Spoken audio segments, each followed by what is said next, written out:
Glória a Deus, aleluia, Deus. Caramba, que música linda.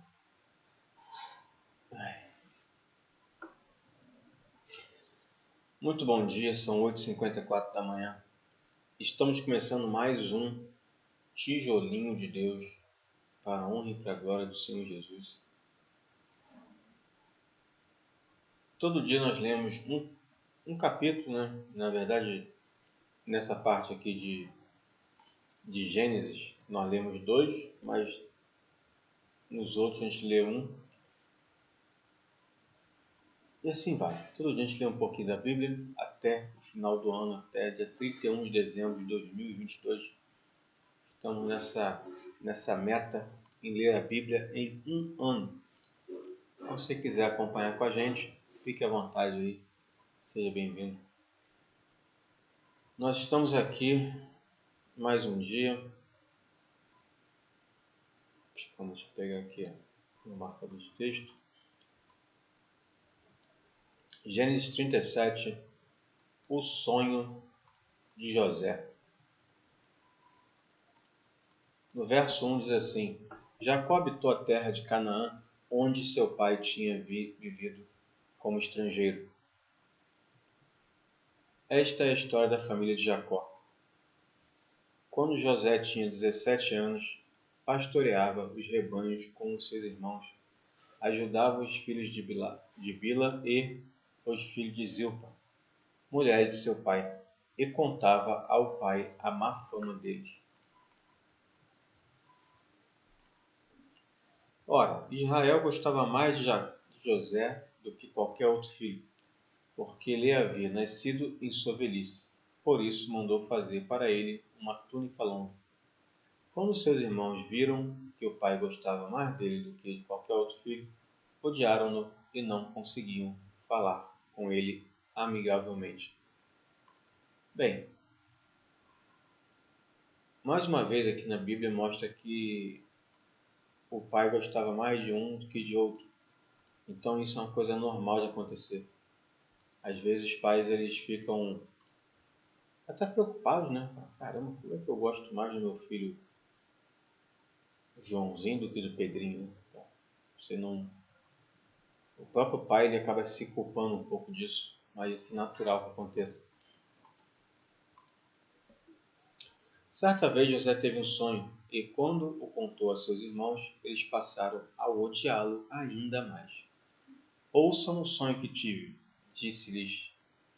Isso é interessante, a odiá-lo ainda mais. Esse aqui não é o José do Egito? Acho que sim, né? É ele que vai depois... é esse José que passa naquela... Ah, tá. É esse José que os irmãos vendem, não é isso? Caramba, essa história aqui é... Já ouvi falar, né? Então, pela primeira vez eu estou lendo. Vamos lá. Vamos ler pela primeira vez, então, em tudo. Ouçam o sonho que tive, disse-lhes. Estávamos amarrando os feixes de trigo no campo, quando meu feixe se levantou e ficou em pé. E os seus feixes se ajuntaram ao redor do meu e se curvaram diante dele. Seus irmãos lhe disseram, então você vai reinar sobre nós? Quer dizer que você vai nos governar? E os odiaram ainda mais, por causa do sonho do que tinha tido. Depois teve outro sonho e contou aos seus irmãos. Tive outro sonho, e dessa vez o sol, a lua e 11 estrelas se curvavam diante de mim. Caramba! Quando contou ao pai e aos irmãos, o pai repreendeu e lhe disse, que sonho foi esse que você teve? Será que eu, sua mãe e seus irmãos viveremos a nos curvar até o chão diante de você? Assim seus irmãos tiveram ciúme dele. O pai, no entanto, refletia sobre aquilo. Olha que interessante. Cara, sabe a coisa mais incrível? Deus ele nos dá sonhos, cara. Deus ele nos dá sonhos, cara. O meu pastor disse que nem todo sonho é de Deus, né? Então, ele tem muito mais conhecimento que eu, né? Muito mais. Mas nesse caso aqui, aparentemente foi, né? Bem, se Deus relatou aqui na Bíblia porque foi. Enfim, vamos continuar vendo aqui e ver o que vai acontecer. Gênesis 37, 12. Onde José é vendido pelos irmãos. Os irmãos de José tinham ido cuidar do rebanho do pai perto de Siquém. Israel disse a José: Como você sabe, seus irmãos estão apacentando os rebanhos por perto de Siquém. Quero que você vá até lá. Sim, senhor, respondeu ele. Israel disse a José. Israel não foi o nome que Deus mudou? Jacó, né? Jacó virou Israel, não é isso? Disse-lhe o pai: Vá ver se está tudo bem com os seus irmãos e com os rebanhos, e traga-me notícias. Jacó o enviou quando estava no vale de Hebrom. Chamou Jacó aqui. Mas José se perdeu quando se aproximava de Siquém. Um homem o encontrou vagueando pelos campos e lhe perguntou: O que é que você está procurando? Ele respondeu: Procuro meus irmãos. Pode me dizer onde eles estão apacentando os rebanhos? Respondeu o homem: Eles já partiram daqui. Eu os ouvi dizer: Vamos para Dotã. Assim José foi em busca dos seus irmãos e os encontrou perto de Dotã. Mas eles o viram de longe e, antes que chegasse, planejaram matá-lo. Lá vem aquele sonhador, diziam uns aos outros. É agora, vamos matá-lo e jogá-lo num desses poços e diremos que um animal selvagem o devorou. Veremos então o que será dos seus sonhos. Aí aqui, cara, tem uma grande lição. Quando Deus te dá algo, nenhum homem tira. E se tentar tirar, acho que Deus dá mais ainda. Ou simplesmente vai acontecer e pronto. Não tem o que fazer. Quando Rúben ouviu isso, tentou livrá-lo das mãos dele, dizendo: Não lhe tiremos a vida. E acrescentou: Não derrame sangue, joguem-no naquele poço no deserto, mas não toquem nele. Rúben propôs isso com a intenção de livrá-lo e levá-lo de volta ao pai. A intenção. Como é que Deus vê a nossa intenção. Chegando José, seus irmãos lhe arrancaram a túnica longa, agarraram-no e jogaram no poço, que estava vazio e sem água.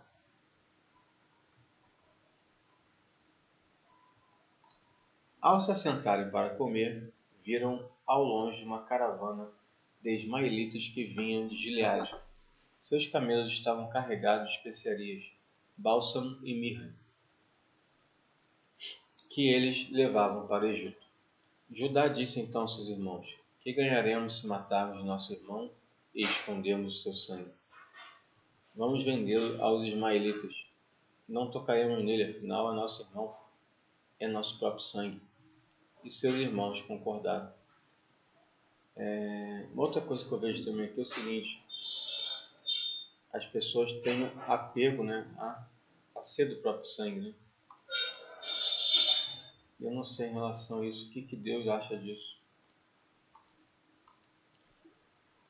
Quando os mercadores ismaelitas de Midian se aproximaram, seus irmãos tiraram José do poço e o venderam por 20 peças de prata aos ismaelitas, que o levaram para o Egito. Quando Rúben voltou ao poço e viu que José não estava lá, rasgou suas vestes. E voltando a seus irmãos, disse: O jovem não está lá. Para onde irei agora?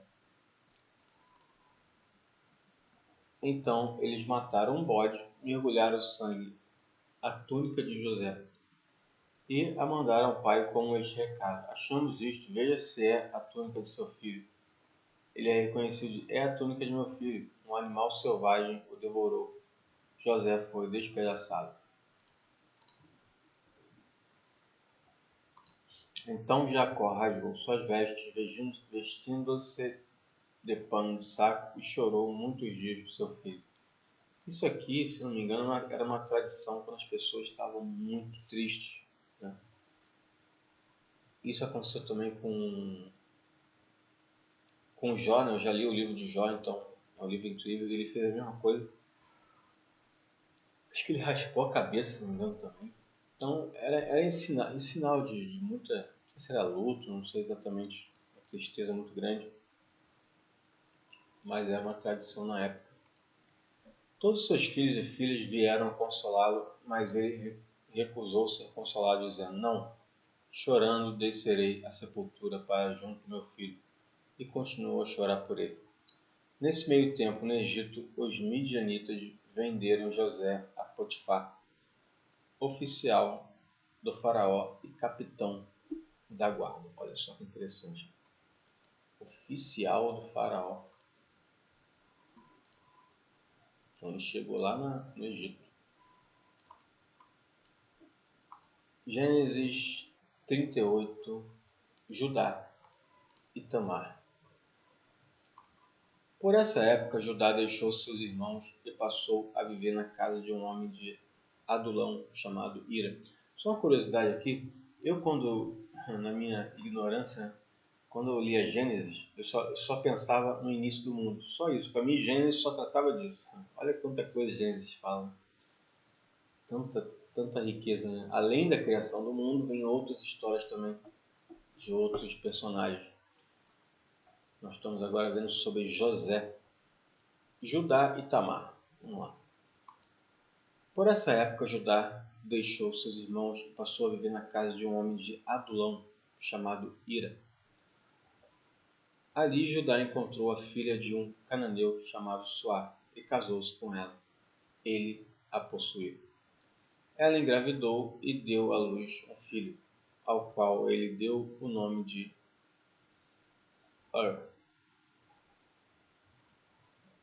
outro nome pequenininho. Tem aquele Uz, que é o Z, né? E agora mole. E tinha aquele nome Uai não, é. Acho que é Uai, né? Uau. Ah, eu não lembro. Tem um nome que só vogal. Tornou a engravidar, teve um filho e deu-lhe o nome de Onã. 5. Quando estava em Quezibe, ela teve ainda outro filho e chamou Selá. Judá escolheu uma mulher chamada Tamar para seu filho mais velho. Mas o Senhor reprovou a conduta perversa de filho mais velho de Judá, e por isso o matou. Caramba!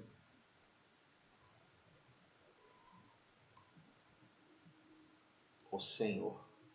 Ah, tá, o Senhor aqui é Deus, né? Tem o Senhor maiúsculo. O Senhor reprovou a conduta perversa de filho mais velho de Judá, e por isso o matou.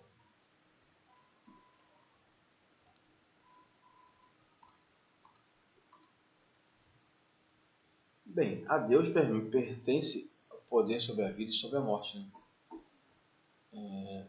Todos nós morremos com a permissão de Deus, né?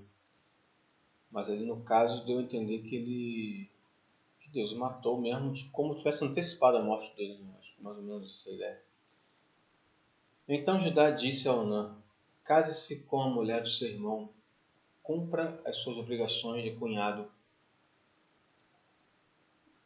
Deixa eu ver uma coisinha aqui rapidinho. Hoje a gente está sem câmera, tá? Então Judá disse a Onã: Case com a mulher do seu irmão, cumpra as suas obrigações de cunhado para com ela e dê uma descendência a seu irmão. Mas Onã sabia que a descendência não seria sua, assim toda vez que possuía a mulher do seu irmão, derramava o sêmen no chão para evitar que seu irmão tivesse descendência. Caramba! O Senhor reprovou o que ele fazia e por isso o matou também.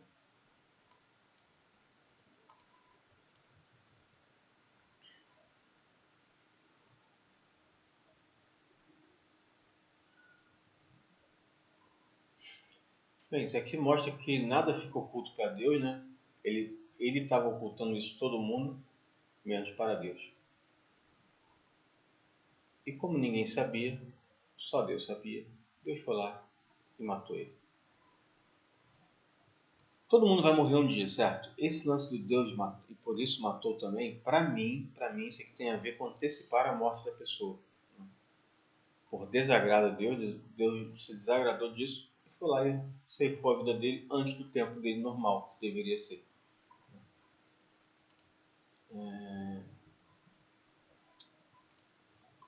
Isso é interessante, né, ter acontecido isso.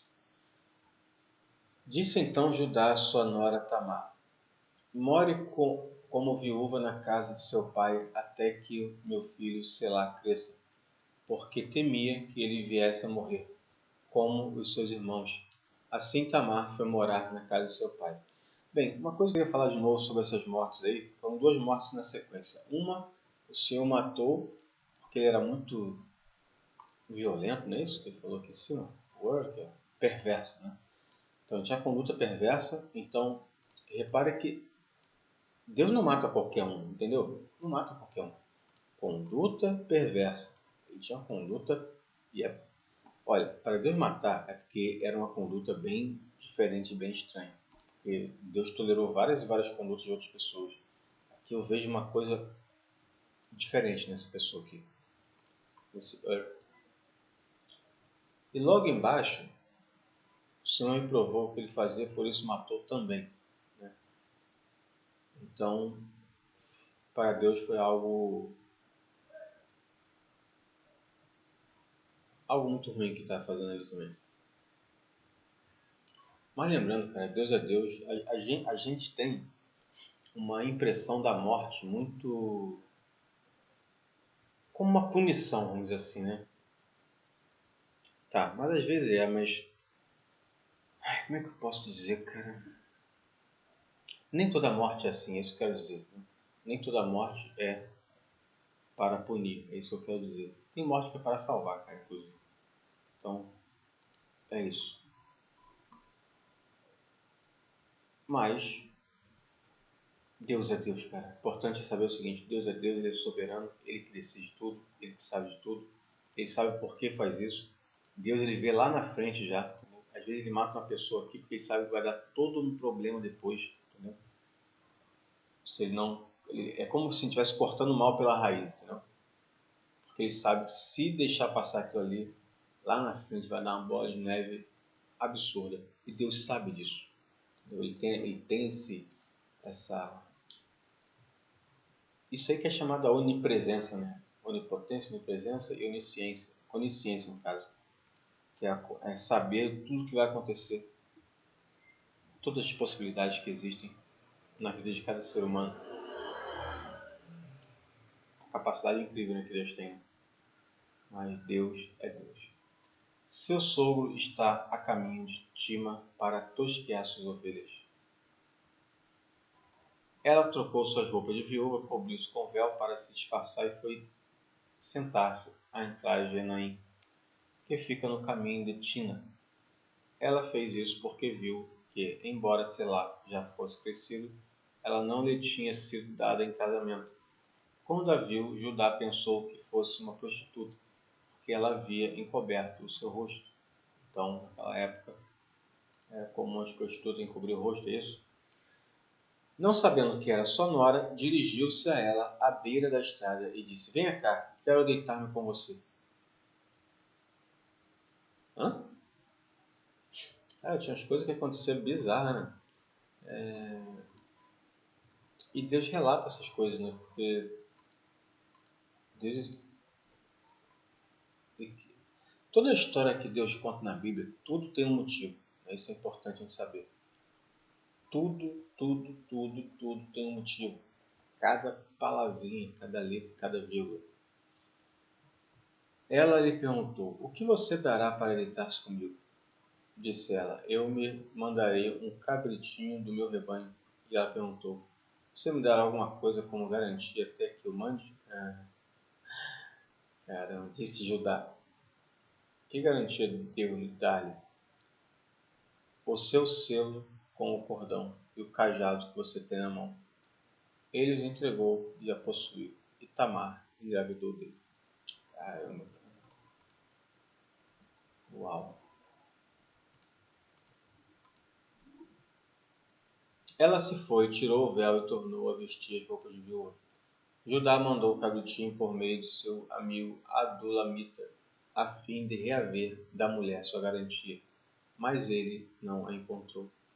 E perguntou aos homens do lugar: onde está a prostituta cultual que costuma ficar à beira do caminho de Naim? Eles responderam: aqui não há nenhuma prostituta cultual. Que loucura, cara. Assim, ele voltou a Judá e disse: não a encontrei. Além disso, os homens do lugar disseram que lá não há nenhuma prostituta cultual. Esse prostituta cultual deve ser prostituta que está sempre por ali, né? É comum ela estar por ali sempre. E eles falaram que não tem ali naquele local ali. Disse Judá: fique ela com o que lhe dei. Não quero que nos tornemos objeto de zombaria. Afinal de contas, mandei a ela este cabritinho, mas você não encontrou. Cerca de 3 meses mais tarde, disseram a Judá: sua nora Tamar prostituiu-se e na sua prostituição ficou grávida. Disse Judá: traga-na para fora e queime-na viva. Caramba.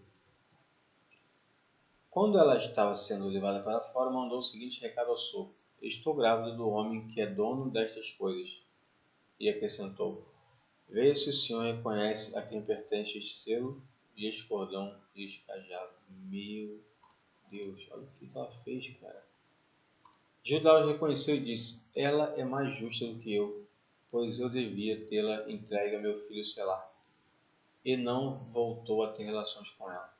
Quando lhe chegou a época de dar à luz, havia gêmeos em seu ventre. Caramba. Enquanto ela dava à luz, um deles pôs a mão para fora. Então a parteira pegou o fio vermelho e amarrou o pulso do menino, dizendo: este é o primeiro. Mas quando ele reconheceu a mão, seu irmão saiu e ela disse: então você conseguiu uma brecha para sair. E deu-lhe o nome Pérez. Depois saiu seu irmão, que estava com um fio vermelho no pulso, e foi-lhe dado o nome Zerá.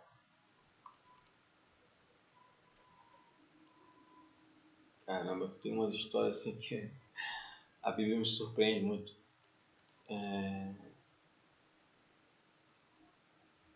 Mas são surpresas agradáveis, surpresas incríveis. Então eu queria... já estava me despedindo de vocês, porque geralmente eu leio Gênesis por último, né?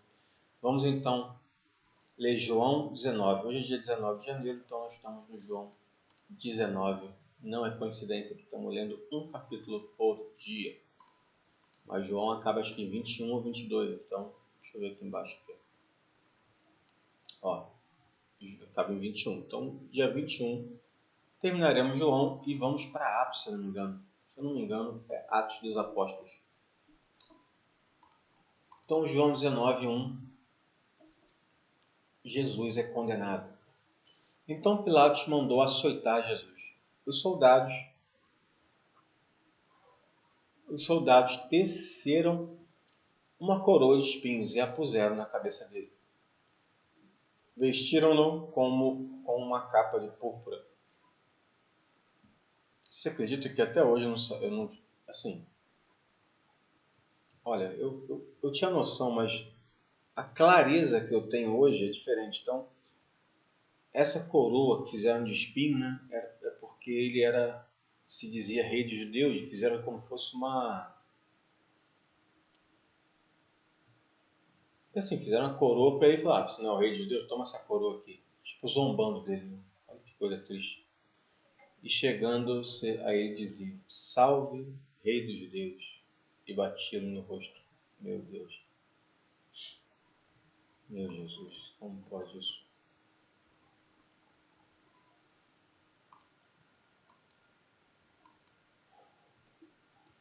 Mais uma vez, Pilatos saiu e disse aos judeus: Venham, eu estou trazendo a vocês, para que saibam que não acho nele motivo algum de acusação. Olha só, hein? Mais uma vez, Pilatos saiu e disse aos judeus: 5. Quando Jesus veio para fora, usando a coroa de espinhos e a capa de púrpura, disse-lhes Pilatos: Eis o homem. 6. Ao vê-lo, os chefes sacerdotes e os guardas gritaram: Crucificam, crucificam! Mas Pilatos respondeu: Leve-nos vocês e crucifiquem-no. Quanto a mim, não encontro base para acusá-lo. Olha que interessante. Os judeus insistiam: Temos uma lei, e de acordo com essa lei ele deve morrer, porque se declarou filho de Deus.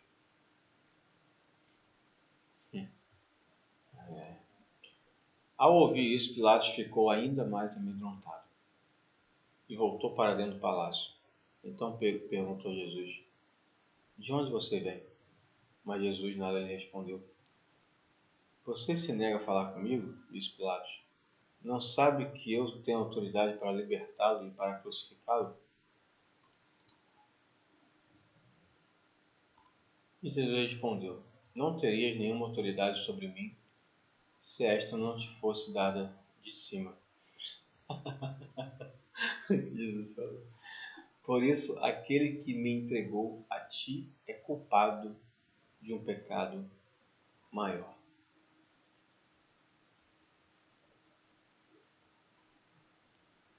Daí em diante, Pilatos procurou libertar Jesus, mas Deus gritava: Se deixar este homem livre, não és amigo de César. Quem se diz rei opõe-se a César.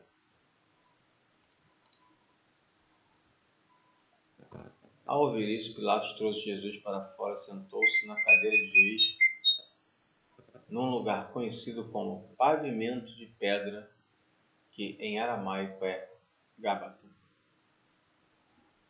Era o dia da preparação na semana da Páscoa, por volta das 6 horas da manhã. Eis o rei de vocês, disse Pilatos aos judeus. Mas eles gritaram: Mata, mata, crucifica-o. Devo crucificar o rei de vocês? Perguntou Pilatos. Não temos rei, senão César, respondeu os chefes dos sacerdotes. Olha só, então, uma coisa que eu estava na dúvida ontem, Pilatos entendeu que ele era o rei dos judeus. Cara, olha que coisa incrível. Olha que coisa incrível. Ele percebeu que Jesus era o rei. Caramba, que coisa mais incrível.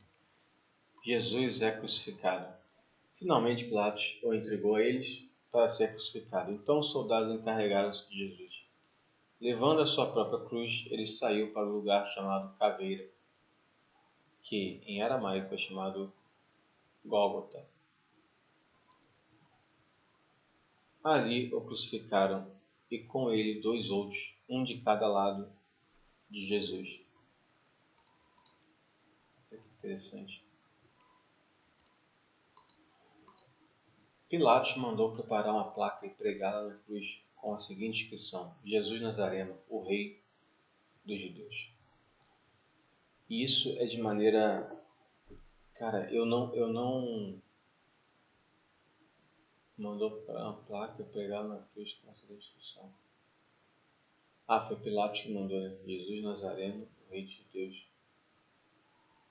Então Pilatos realmente entendeu que ele era o rei dos judeus e que os próprios judeus estavam crucificando ele. Caramba! Muitos dos seus judeus leram a placa, pois o lugar em que Jesus foi crucificado ficava próximo da cidade. E a placa estava escrita em aramaico, latim e grego. A placa estava escrita em 3 línguas: aramaico, latim e grego. Eu ouvi dizer que Jesus falava em aramaico. E só por Jesus falar em aramaico, esse só é bem entre aspas, né? Eu gostaria de aprender essa língua aqui por Jesus, cara. Por Jesus.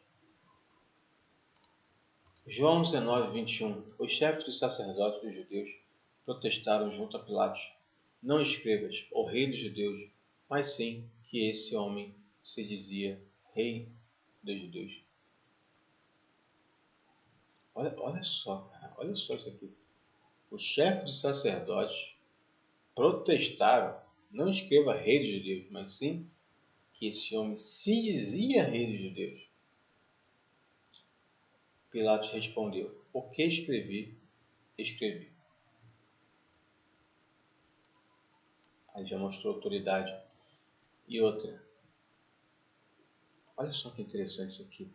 Às vezes nós temos que ter autoridade também, como Pilatos teve. Às vezes nós temos que falar, é isso e pronto. Às vezes também, aqui, se ele volta atrás, ele não ia reconhecer que Jesus era o rei de Deus. E ele reconhecia isso. Ele falou, é com vocês. Vocês querem crucificar o rei de vocês? O problema é de vocês. Não coloquem esse peso sobre mim. Tendo crucificado Jesus, os soldados tomaram a roupa dele e as dividiram em 4 partes, uma para cada um deles, restando a túnica.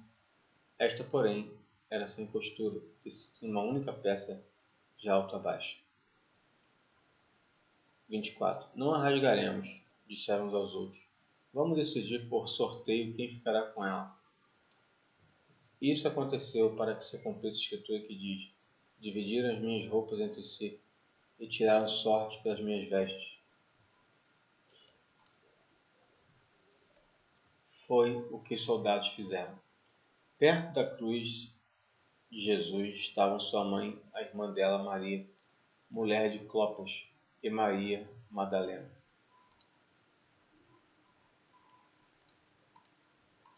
Quando Jesus viu sua mãe ali e perto dela, o discípulo a quem ele amava disse à sua mãe: Aí está o seu filho. E ao discípulo: Aí está sua mãe. Daquela hora em diante, o discípulo a recebeu em sua família. A morte de Jesus.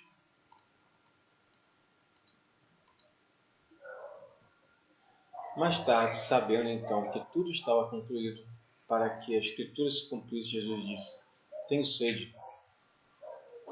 Estava ali uma vasilha cheia de vinagre. Então embebedharam uma esponja nela, colocaram a esponja na ponta de um caniço de isopo, não sei o que é isso, e a entregaram até os lábios de Jesus. Tendo provado, Jesus disse: Está consumado. Com isso, curvou a cabeça e entregou o Espírito.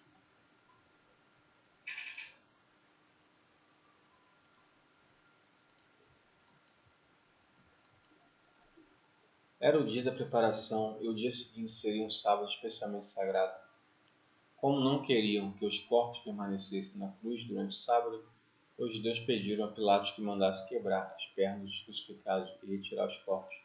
Vieram então os soldados e quebraram as pernas do primeiro homem que foi crucificado com Jesus, em seguida as do outro.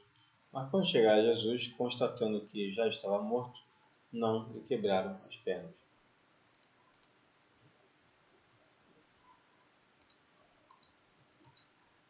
Em vez disso, os 2 soldados perfurou o lado de Jesus com uma lança e logo saiu sangue e água.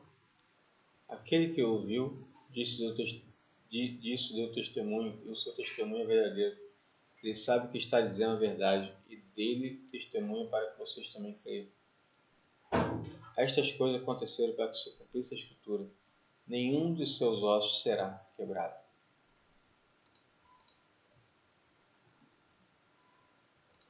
E como diz a Escritura em outro lugar, olharão para aquele que transpassaram. Jesus é sepultado. João 19, 38. Depois disso, José de Arimateia pediu a Pilatos o corpo de Jesus. José era discípulo de Jesus, mas o era secretamente, porque tinha medo dos judeus. Com a permissão de Pilatos, veio e levou embora o corpo. Ele estava acompanhado de Nicodemos, aquele que antes tinha visitado Jesus à noite. Nicodemos levou cerca de 34 quilos de uma mistura de mirra e aloés. Tomando o corpo de Jesus, os dois o envolveram em faixas de linho com as especiarias, de acordo com os costumes judaicos desse sepultamento. No lugar onde Jesus foi crucificado havia um jardim, e no jardim um sepulcro novo, onde ninguém jamais fora colocado. Por ser o dia da preparação dos judeus, e visto que o sepulcro ficava perto, colocaram Jesus ali. Então estamos acabando João, falta só João 20 e 21 e fechamos a leitura de João. Isso é dia 20, 21 no caso, né?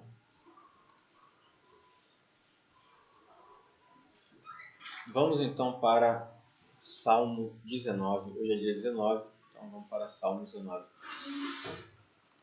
Salmo 19, verso 1 diz: O céu declara a glória de Deus, o firmamento procura a obra das suas mãos. 2. Um dia fala disso ou a outro dia. Uma noite o revela a outra noite. Sem discurso nem palavras, não se ouve a sua voz. Mas sua voz ressoa por toda a terra, e as suas palavras até os confins do mundo. Nos céus ele derramou uma tenda para o sol. 5. Que é como um noivo que sai de seu aposento e se lança em sua carreira, com a alegria de um herói.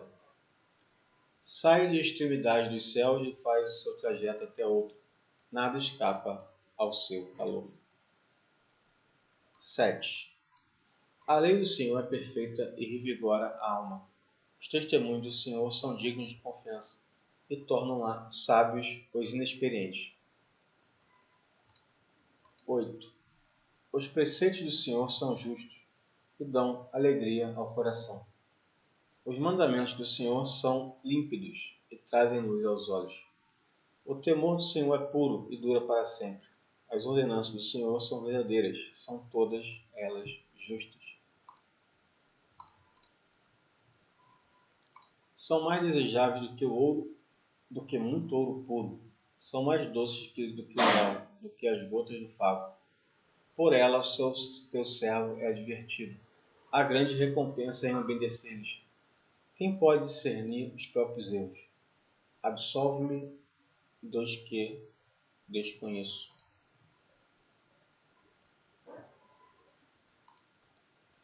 Também guarda o teu servo dos pecados intencionais, que eles não me dominem. Então serei íntegro, inocente de grande transgressão. Que as palavras da minha boca e a meditação do meu coração sejam agradáveis a ti, Senhor, minha rocha e meu resgatador. Amém. Mais um salmo que a gente leu, Salmo 19, no dia 19, e amanhã é dia 20, veremos o Salmo 20. Então fique com Deus, Deus abençoe o dia de vocês, o dia de vocês. São 9h32 da manhã e amanhã voltamos com mais um Tijolinho de Deus, dando sequência ao nosso estudo da Bíblia em um ano. Um grande abraço e até lá. Que Deus abençoe a vida de todos.